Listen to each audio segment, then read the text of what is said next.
And speaking of ballots, we got a new, very interesting poll from the state of New Hampshire this week.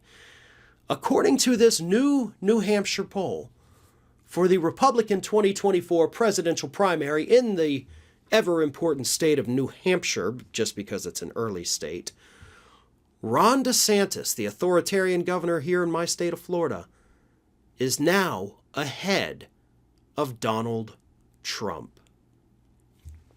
But he's not just ahead.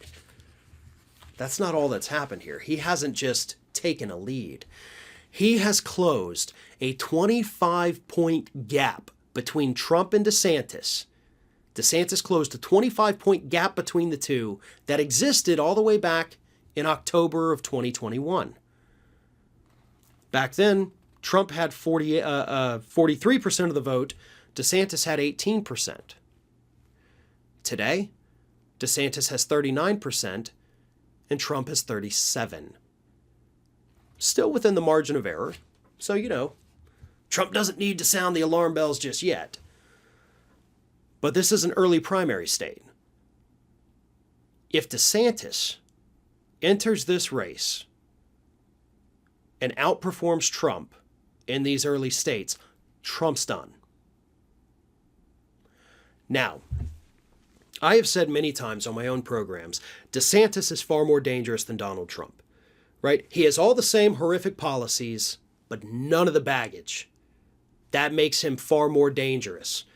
He can endear himself, to the more moderate Republicans out there, the people who may look at Trump and say, no, I'm not going to do that again. They can look at DeSantis and say, oh, but I'll do that. So let me explain the dangers here. Over the last year and a half, everybody here on the left, we've been talking about all these horrific laws that have been passed state by state by state. A ban on books and critical race theory up here, an abortion ban over here, a transgender athlete ban there, transgender affirming care banned over there. All of those things have happened here in Florida, and then some. You've got other states that have done one or two of these things. Florida's the only one that's done all of them. All of them. Not to mention the voter suppression, not to mention the piece of legislation that allows you as a motorist to run down a protester if they're standing in the street and they're in your way and not face any criminal charges. Florida pioneered all this, folks. We have all of the horrible pieces of legislation crammed into one state. On top of that, our economy is in the absolute toilet right now. One of the most unaffordable states to live in now. Our housing prices have risen faster than any other state in this country under Ron DeSantis. And he has done all of this, tanked our economy, and of course passed all this massively oppressive legislation in 3 years. In fact, almost all of it was actually passed within the last 18 months. He did all of this damage, rose to national prominence in 18 months, folks. Just imagine what he could do with 4 years in the White House. Now, personally, I don't know that DeSantis would do well on a Republican debate stage. The guy gets very flustered very easily. He loses his temper. He gets, kind of flustered the way Marco Rubio did back in the 2015 debates, which was hilarious to watch. So I don't know that DeSantis could actually survive that. But if he did, he may be a shoo-in. And he would be very difficult for any Democrat to beat. Definitely difficult for any Republican to beat. Because as horrible as this legislation is, as bad as some of the things he said are, he doesn't have any real scandals, There's no real skeletons in the closet. He's just a bad guy. And unfortunately, a lot of this legislation that we look at as just absolutely repulsive and oppressive, most people do support a lot of it. Not all of it, but a lot of it. That's the worst part. It's not turning off enough people. So DeSantis finally pulling ahead of Trump in the state of New Hampshire, that's bad. It's not bad for Trump really, it's bad for the United States.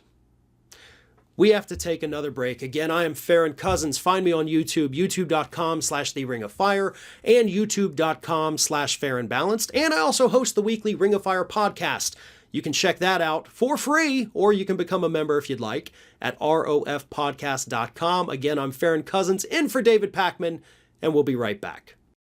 I never have time to read all of the nonfiction books that I want to read. Our sponsor, Blinkist, has solved the problem for me in a way, because Blinkist takes thousands of the best and newest nonfiction books, extracts the key takeaways, and then you can either read or listen to them in 15 minutes.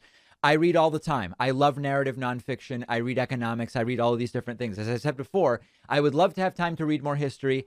I just don't right now, especially with a newborn. You should see what's going on in the middle of the night. But with Blinkist, I was able to read. In fact, I listened to a 15-minute audio version of Putin's People by Catherine Belton. With what's going on in Ukraine and Russia, I just wanted more history. In fact, the book is called How the KGB Took Back Russia and Then Took on the West. I wanted to learn, how did this adversarial situation develop? What is the history of the Putin KGB coming to power, etc.? I did not have time to read that book in full, but in just 15 minutes with Blinkist, I was able to get all of the key points, which now I can use when I am talking about Ukraine and Russia and have more context. Blinkist has condensed over 5,000 nonfiction books in 27 categories. Try Blinkist free for 7 days and get 25% off a subscription at Blinkist.com/Pakman. The link is down below.